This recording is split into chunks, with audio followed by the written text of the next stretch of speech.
अस्सलाम वालेकुम रहमतुल्लाहि बरकातुहू। अजीज़ तुलबा तलबात, एक बार फिर से इस्तकबाल है आपका ZK डिजिटल स्कूल में।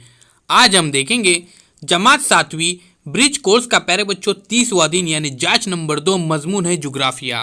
उससे पहले हमारे चैनल को सब्सक्राइब कीजिए, लाइक कीजिए, शेयर कीजिए, कमेंट्स बॉक्स में अपने कमेंट्स ज़रूर दीजिए। अजीज़ साथियों, जानते हैं इस टेस्ट के बारे में। सवाल नंबर 1, दर्जेल मालूमात पढ़कर पूछे गए सवालों के जवाब लिखिए। सबा ने कहा कि उसके हाथ में जो पत्थर है वह आतिशफिशा के फटने के दौरान सतह ज़मीन के नीचे के सयाल मादे और लावे की ज़मीन की सतह पर आकर सर्द हो जाने और उसके ठोस बनने के अमल से बना है। तो बताइए सबा के हाथ में किस किस्म का पत्थर है। तो अजीज साथियों, अब हम जानेंगे कि यह पत्थर कौन सा है। तो जैसे कि हम जानते हैं कि ग्रेनाइट और बसाल्ट की जो चट्टानें होती हैं ये असल चट्टानें होती हैं, और प्यारे बच्चों जब ये तब्दील शुदा चट्टानों में तब्दील हो जाते हैं यानी ये चेंज हो जाते हैं असल चट्टानें, तो ये नेस और एम्फीबोलाइट चट्टानों में तब्दील हो जाते हैं। तो उसके हाथ में जो पत्थर था वो नेस और एम्फीबोलाइट किस्म का पत्थर होगा। सवाल नंबर 2, वर्षाली ने कहा कि वो महाराष्ट्र में इंतहाई जुनूब में वाक़ ज़िले में रहती है। इस ज़िले में बड़े पैमाने पर जांबा चट्टान पाई जाती है। तो बताइए वर्षाली किस ज़िले में रहती है।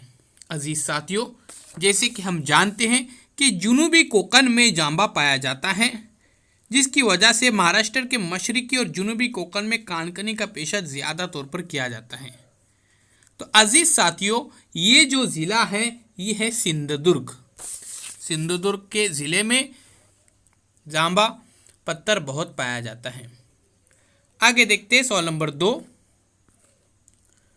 दर्जेल जदोल मुकम्मल कीजिए। आतिशी चट्टान बसाल्ट, उसी तरह से आतिशी चट्टान ग्रेनाइट, यहाँ पर देखिए ग्रेनाइट आ जाएगा। अब यहाँ पे असल चट्टानें हैं चुनकरी।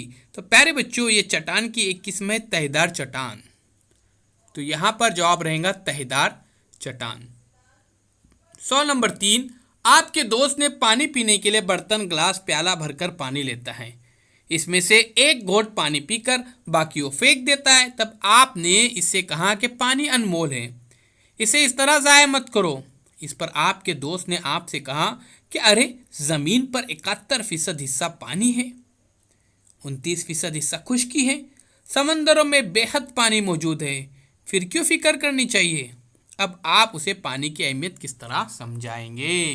तो अजीज़ साथियों, यहाँ पर आपको जवाब लिखना है। तो देखिए सिर्फ 3% हिस्सा पानी पीने के काबिल होता है। समंदर का पानी नमकीन होने की वजह से हम इस पानी को पी नहीं सकते और इस पानी का इस्तेमाल भी नहीं कर सकते। ये बात अजीज़ साथियों हमें अपने दोस्त को समझानी चाहिए। आइए अब चैनल को सब्सक्राइब करते, लाइक कीजिए, शेयर कीजिए, कमेंट्स बॉक्स में अपने कमेंट्स ज़रूर दीजिए। अल्लाह हाफिज़ साथियों। ZK digital school Android app ज़रूर डाउनलोड कीजिए।